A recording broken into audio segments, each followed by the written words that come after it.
Do you need help filling up your dry pipeline? Let's talk about it.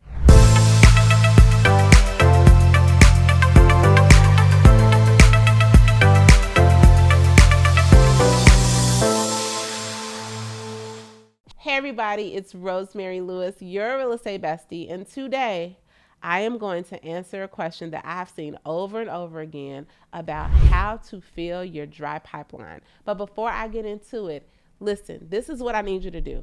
If you have a real life real estate bestie, you are going to hit that share button and you are going to send them this video because they need these tips so that they don't find themselves in a sunken place, but that you both can work on growing your business and growing your pipeline together. So give us a thumbs up and let's hop into today's topic. So listen, it happens. That's the first thing I want to talk to you about, even before we talk about different tactics, because guess what? Everything that I'm going to share is not anything that you haven't heard before. It's going to be a refresher, but I want to let you know that this business is cyclical, okay? If you've never heard someone describe real estate that way, that just means that it's going to be up and down, right? We're going to have our peak moments. We're going to have our valley moments, because the reality is that we are living a real life here and everything is not Skittles and rainbows every single day.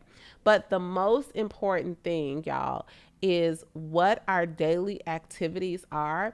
And let's be honest, right? For the past few years, before interest rates took the leap that they have taken, there was a little more of what we call low-hanging fruit. Whereas to get people engaged, there was already an intrinsic motivation with interest rates being low, like that created a sense of urgency. And right now we just don't see that same level of urgency. However, I say this, like I am looking out of my office window as I am recording this podcast, and all I see cars driving past. So that tells me that there are people, and these people need to land in a house. Okay.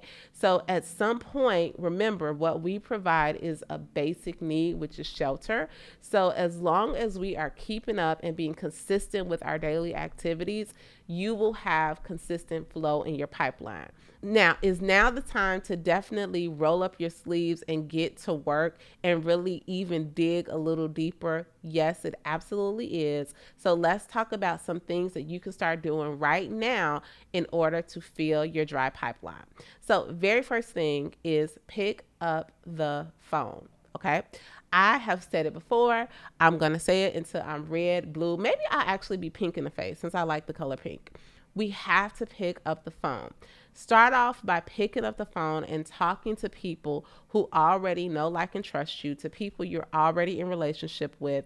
You can talk to your past clients, like literally set a number. Is it 5 people? Is it 10 people? How many people in your database that already know you are you going to commit to picking up the phone and having a conversation with? I am right back to the basics with you, okay? Over the past couple days, actually the past couple of months, I have really been making sure that I'm maintaining my database, that I'm cleaning it up, that I'm updating my value and actually picking up the phone. And y'all, I've had just some really good conversations with people who, yes, I have liked their social media posts, or we have commented, or I maybe have seen them in passing at a birthday party or seen them in passing at church. But picking up the phone, having that direct conversation with them, I know that it's kept me top of mind and it's put me back into their world, right? I was able to share things about me. They're able to share things about them. And now, they are back into my solid rotation. So picking up the phone is going to help solidify the relationships that you already have. And all of us, right? Pick up your iPhone, pick up your Android if you're one of them people. Choose 5 people that you are going to talk to every single day. Next thing, it's time for us to do some straight up proactive lead generation.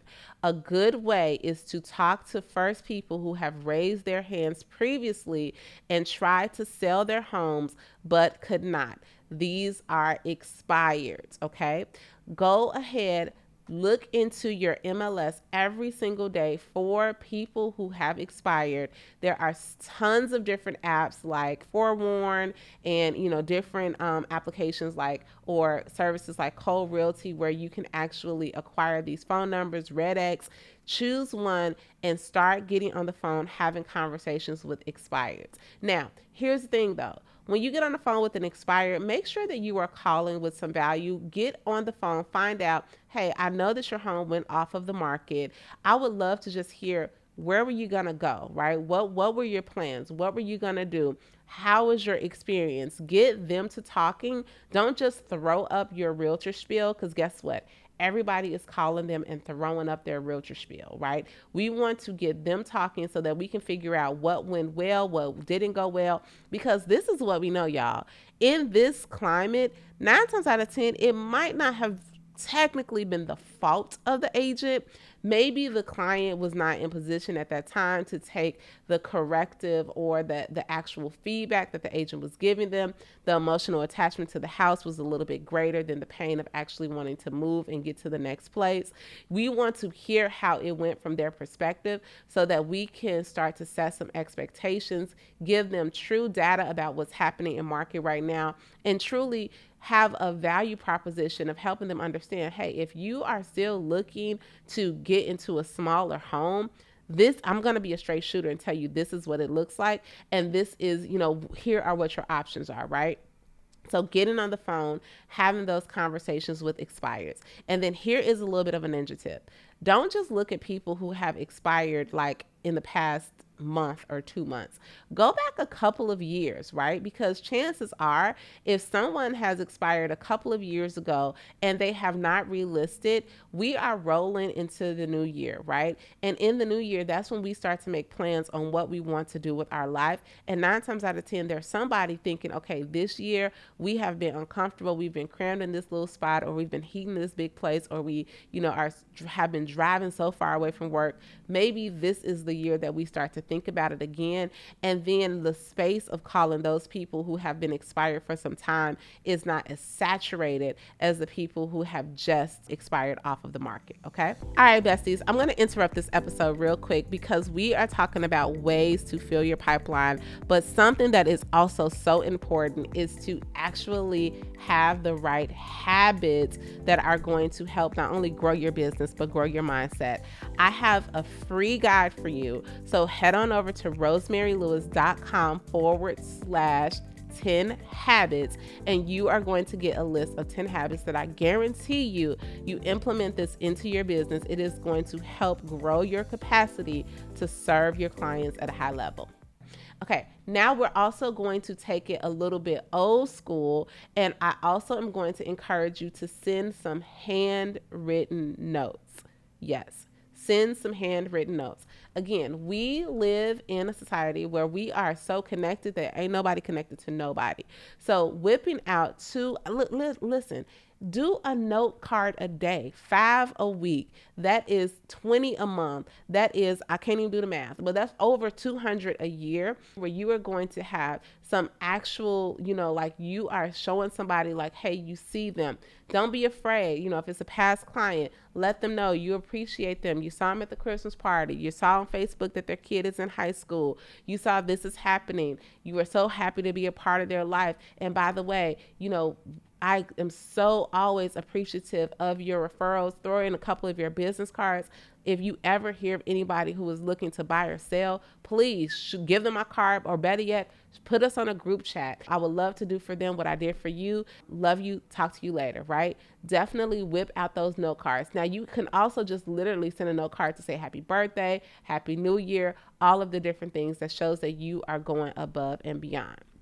Another way to fill that database, start doing open houses, okay? For a while, here is the gift that this market is providing us, is that for a while, you didn't even have an opportunity to do an open house on your listing or another agent's listing, right? Because the house was flying off the market so fast that there was not an opportunity for agents who didn't have listings of their own to leverage, or even your own listings, to get in there and to actually meet people. If someone is going to an open house and they are curious, they're curious about, why their neighbor is selling and how much they might get, that's an opportunity for you to start a relationship. Or they may be curious on what it looks like to actually start the buying process, okay? And I know some of you may be thinking, oh my gosh, everybody that goes to an open house, they always have realtors. But listen, if you could get one hot, ready lead for 2 hours of your time, I think that it is worth it, okay? And then also, open houses provide you leverage to use social media marketing, to always show the people who are following you that you are continually working on your business. You can do home tours and things like that. And that's another way to generate some conversations and get people in the seat. All right, I got 2 more for you. Face-to-face meetings. If your pipeline is dry, again, I don't think that we put enough weight on nurturing and developing the relationships that we already have. A lot of time we spend so much energy on getting new people that one of the best things that we can do is tap into the networks of the people who already have some sort of trust with us, right? So can you and your neighbor go for a walk, right? Can you get 3 friends together to do a charcuterie board class? Can you invite the other toddler moms in your hood to go check out this new park? What are the different ways that you can have face-to-face meetings so that you can extend and develop rapport? And then, of course, remind people who you are and what you do. And then here is the last one, y'all. Definitely, if you look in your MLS, I'm in Texas, so mine may be a little bit different from yours, but there is a score in like where our tax records are in realist tax, and it gives you a seller score, okay? And really, the way that they come up with that seller score is they just pretty much look at how long someone has been in the home, what they may have taken a mortgage out on versus what the market value is now. And they rate. Now, it's all AI generated. Like, nobody actually called and said, hey, what is your score on when you will sell? But there are just different trends that we watch that can have us, figuring out, okay, who might be interested.